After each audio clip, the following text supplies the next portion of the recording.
મહેશ, મહત્વપૂર્ણ અપડેટ અત્યારે અમદાવાદથી આવી રહી છે કે જ્યાં ચોરી અને તસ્કરીના મામલાની અંદર મહત્વપૂર્ણ થઈ રહ્યો છે ખુલાસો। આપને પણ જણાવી કે અહીં જ્વેલર્સની અંદર થયેલી લૂંટનો મામલો છે, તેમાં હાલ થોડે દિવસે આ 73 લાખ રૂપિયાની કિંમતના દાગીનાની લૂંટ થયા હોવાની વિગતો મળી હતી। બોપલ પોલીસ સ્ટેશન ખાતે ગુનો નોંધાયો હતો।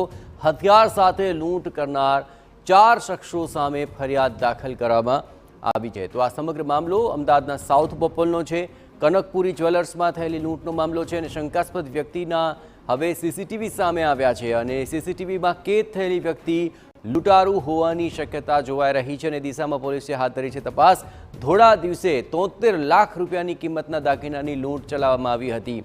બોપલ પોલીસ સ્ટેશન ખાતે ગુનો નોંધાયા બાદ આ મામલે તપાસ થઈ અને હવે સીસીટીવી ફૂટેજમાં આ એક ચહેરો સ્પષ્ટ થઈ રહ્યો છે અને તે લૂંટારૂ હોવાની આશંકા સાથે હવે તપાસ ચાલી છે। વધુ વિગતે વાત કરવા જોડાઈ રહ્યા છે TV9 સંવાદદાતા હરીન માત્રાવાળા।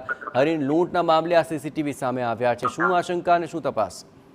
બિલકુલ, વધુ એક સીસીટીવી છે તે બોપલ લૂંટમાં સામે આવ્યા છે અને જે વ્યક્તિ જે લૂંટારૂ આવ્યા હતા તે હેલ્મેટ પહેરીને આવ્યા હતા, બુકાનીધારી તરીકે આવ્યા હતા, પરંતુ જે સીસીટીવી હાથ લાગ્યા છે તેમાં હેલ્મેટ પહેર્યા વગરના જે ફોટો અને સીસીટીવી છે તે પોલીસને મળ્યા છે। જો કે અલગ અલગ ટીમો આ ચારેય લૂંટારુઓ છે તેની શોધખોળ હાથ ધરી છે, અલગ અલગ ટીમો બનાવવામાં આવી। મહત્વનું છે કે લૂંટ કર્યા બાદ થોડા રસ્તા સુધી આ તમામ લૂંટારુઓ છે તે ચાલીને ગયા હોવાની પણ પોલીસને આશંકા છે ને એક હેલ્મેટ છે તે જાડી ઝાખરા વિસ્તારમાંથી મળી આવ્યું છે। પોલીસે ત્યાંથી પણ વધુ આગળ તપાસ કરી છે અને અલગ અલગ સીસીટીવીના આધારે પોલીસની અલગ અલગ ટીમો છે તે કામ કરી અને જે 4 લૂંટારુઓ છે તેની શોધખોળ હાથ ધરી છે, પરંતુ સ્ટેપ બાય સ્ટેપ જે રીતે તપાસ આગળ વધી રહી છે પોલીસને અલગ અલગ કડીઓ છે તે મળી રહી છે। જી આભાર હરીન, તમામ ગતિવિધિઓ પર આપ નજર રાખતા રહેજો। તો આ તસવીરોમાં આપ જોઈ રહ્યા છો, સીસીટીવી ફૂટેજમાં આ ચહેરાઓ પકડમાં આવ્યા છે અને તે કોણ છે તે દિશામાં હવે તપાસ હાથ ધરવામાં આવી છે।